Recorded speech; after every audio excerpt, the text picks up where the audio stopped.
Welcome to Sweet Life Beat Life. We hope this video helps.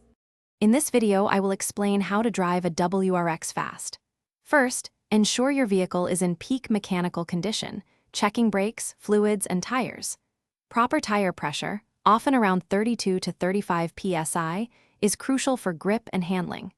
Adjust your seat for full pedal reach and a clear view, with a slight bend in your arms for precise steering control. This foundational setup is key for safety and performance. Next, let's master cornering. Your vision is paramount. Look far ahead, through the turn, to where you want to go.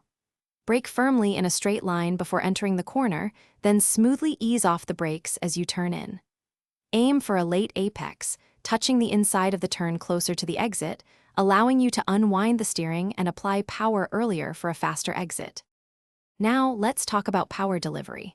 Always select the appropriate gear asterisk before asterisk entering a corner, keeping the engine in its power band, typically above 3,000 RPM. Smooth, deliberate shifts are vital to prevent upsetting the car's balance. As you exit the turn, progressively apply throttle, gradually increasing power as you straighten the steering wheel. This ensures maximum traction and acceleration. Finally, continuous improvement is key. Focus on making all your inputs, steering, braking, and acceleration, as smooth and consistent as possible. This minimizes weight transfer and maximizes grip.